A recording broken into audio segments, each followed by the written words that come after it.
परेश रावल की विवादित film the Taj story अब ओटी पर आने वाली है और इसे देखने के लिए दर्शक बेसब्री से इंतजार कर रहे हैं। यह वही फिल्म है जिसने सिनेमाघरों में रिलीज होते ही पूरे देश में बहस की आग सुलगा दी थी। ताजमहल की असली पहचान की और गर्मा से अपनी विवादित फिल्में जरूर बनाकर ताज करेगा को लेकर जो सवाल इस फिल्म ने उठाए वे आज भी लाखों लोगों के मन में गूंज रहे हैं। क्या ताजमहल दरअसल एक हिंदू मंदिर था जिसे तेजो महालय कहा जाता था? इस एक सवाल ने पूरे देश को दो हिस्सों में बांट दिया और अब यह फिल्म सीधे आपके घर तक पहुंचने वाली है। बॉलीवुड के दिग्गज अभिनेता परेश रावल मुख्य भूमिका में नजर आने वाले इस चर्चित प्रोजेक्ट का नाम है द ताज स्टोरी। यह फिल्म निर्देशक तुषार अमरीश गोयल की मेहनत और दूरदृष्टि का परिणाम है, जिन्होंने एक ऐसे विषय को उठाने का साहस किया जिसे भारतीय मुख्यधारा सिनेमा आमतौर पर छूने से बचता है। फिल्म की पटकथा सौरभ एम पांडे और तुषार अमरीश गोयल ने मिलकर लिखी है और इसे स्वर्णिम ग्लोबल सर्विसेज प्राइवेट लिमिटेड के बैनर तले सीए सुरेश झा ने निर्मित किया है। 31 अक्टूबर 2025 को जब यह फिल्म देश भर के सिनेमाघरों में उतरी तो इसने दर्शकों और समीक्षकों दोनों से मिली-जुली प्रतिक्रियाएं हासिल कीं। कुछ ने इसे एक साहसिक और विचारोत्तेजक प्रयास बताया तो कुछ ने इसे इतिहास की गलत व्याख्या करने वाला प्रचार प्रसार का औजार करार दिया। लेकिन एक बात जो सभी मानते हैं वह यह है कि इस फिल्म ने भारतीय इतिहास की सबसे संवेदनशील और विवादित बहस को एक बार फिर जीवित कर दिया। ताजमहल जो दुनिया के 7 अजूबों में से एक है और प्रेम की अमर निशानी के रूप में पहचाना जाता है, उस पर यह फिल्म एक बिल्कुल अलग नजरिए से रोशनी डालती है। अब वह घड़ी आ गई है जब यह विवादित फिल्म ओटी प्लेटफॉर्म पर रिलीज होने वाली है। 13 मार्च 2026 को the Taj story Lionsgate play पर उपलब्ध होगी।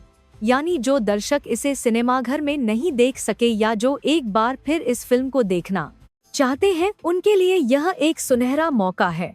लायंसगेट प्ले एक जाना माना और भरोसेमंद ओटीटी मंच है जो भारत में बड़ी संख्या में दर्शकों तक पहुंचता है और इस फिल्म के लिए यह एक उपयुक्त मंच साबित हो सकता है। फिल्म की कहानी विष्णु दास नामक एक साधारण टूर गाइड के इर्द गिर्द घूमती है जो ताजमहल की उस इतिहास को जानने की जिद ठान लेता है जिसे वह सच मानता है। विष्णु दास एक ऐसा किरदार है जो किताबों में लिखे इतिहास से संतुष्ट नहीं है। वह मानता है कि रास्तेगान नहीं है। ताजमहल की जो कहानी हमें पढ़ाई गई है वह पूरी तस्वीर नहीं है। इसी विश्वास को लेकर वह एक सार्वजनिक हित याचिका दाखिल करता है और इसके बाद शुरू होती है एक कानूनी लड़ाई जो इतिहासकारों और वकीलों के बीच एक बड़े टकराव का रूप ले लेती है। कोर्ट की दीवारों के भीतर जो बहस होती है वह दरअसल पूरे देश की उस बड़ी बहस का प्रतिबिंब है जो सदियों से चली आ रही है। तेजो महालय सिद्धांत, जिसे इस फिल्म में केंद्रीय तर्क के रूप में प्रस्तुत किया गया है, दशकों से भारतीय इतिहास और पुरातत्व की दुनिया में एक विवादास्पद विषय रहा है।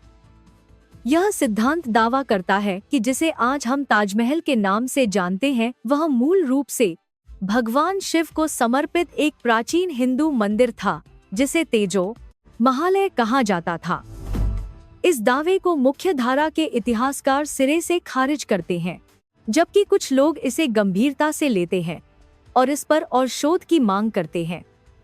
द ताज स्टोरी इसी सिद्धांत को अपनी कथा का आधार बनाती है और दर्शकों के सामने सवाल रखती है कि आखिर सच क्या है। परेश रावल ने विष्णु दास के किरदार को जिस तरह से निभाया है उसकी काफी चर्चा हुई। परेश रावल बॉलीवुड के उन गिने चुने कलाकारों में से हैं जो अपने अभिनय से किसी भी किरदार को जीवंत कर देते हैं।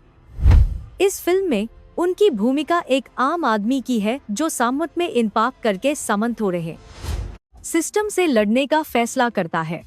उनके साथ जकीर हुसैन ने वकील अनवर राशिद का किरदार निभाया है जो कहानी में एक महत्वपूर्ण पक्ष का प्रतिनिधित्व करते हैं। अमृता खानविलकर ने हर्षा पटेल की भूमिका में काम किया है, जबकि स्नेहा वाघ ने सुष्मिता दास का किरदार अदा किया है। नमित दास अविनाश दास के रूप में नजर आए हैं और लतिका राज ने तरासा का किरदार निभाया है। शिशिर शर्मा ने डॉ. श्रीनिवास पटेल की भूमिका को जीवंत किया है जो फिल्म में इतिहासकार के नजरिए को प्रस्तुत करते हैं। अखिलेंद्र मिश्रा ने विभूति की भूमिका में अपनी छाप छोड़ी। वहीं ब्रिजेंद्र काला ने वकील शशिकांत के रूप में अपनी मजबूत उपस्थिति दर्ज कराई। अनिल जॉर्ज, नवाज खान के किरदार में रहे श्रीकांत वर्मा ने विवेक दुबे का किरदार निभाया। सिद्धार्थ भारद्वाज मनोज राठी के रूप में सामने आए और पंकज बेरी ने रेहान हबीब का किरदार अदा किया। गरिमा अग्रवाल भी फिल्म की सहायक कलाकारों में शामिल रहीं। इस पूरी स्टार कास्ट ने मिलकर एक ऐसी फिल्म को अंजाम दिया है जो महज मनोरंजन नहीं बल्कि एक बौद्धिक चुनौती भी है।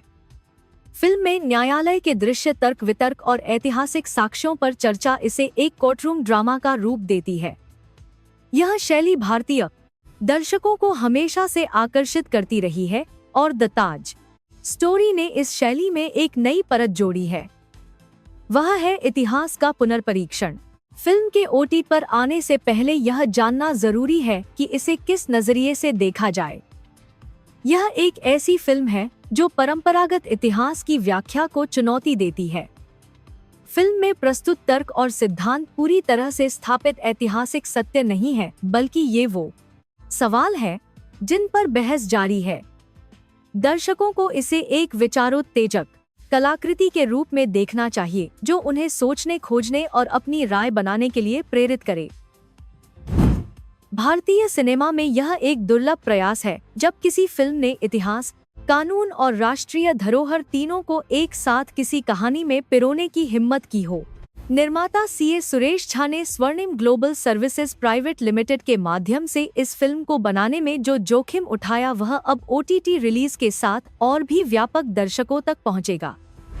सिनेमाघरों में जहां इसने मिली जुली प्रतिक्रिया पाई, वहीं में डिजिटल मंच पर इसे एक नई जिंदगी मिलने की संभावना है। ओटी पर आमतौर पर वे दर्शक भी फिल्में देखते हैं जो विषय वस्तु की गहराई में जाना पसंद करते हैं और द ताज स्टोरी जैसी फिल्मों के लिए यह एक आदर्श दर्शक वर्ग हो सकता है। यह फिल्म उस भारत की कहानी कहती है जो अपने अतीत को जानना चाहता है, जो प्रश्न पूछने से नहीं डरता और जो स्थापित सत्ताओं को चुनौती देने की हिम्मत रखता है, चाहे आप इसके तर्कों से सहमत हों या न हो। यह फिल्म आपको सोचने पर मजबूर जरूर करेगी और शायद यही किसी अच्छी फिल्म का सबसे बड़ा उद्देश्य होता है। 13 मार्च 2026 को लायंसगेट प्ले खोलिए, द ताज स्टोरी देखिए और खुद तय कीजिए कि आप किस पक्ष में खड़े हैं। क्या आप मानते हैं कि ताजमहल की जो कहानी हमें बताई गई है वही पूरा सच है, या आपके मन में भी कोई सवाल है? नीचे कमेंट में लिया करके हमें बताइए कि आप इस विषय पर क्या सोचते हैं।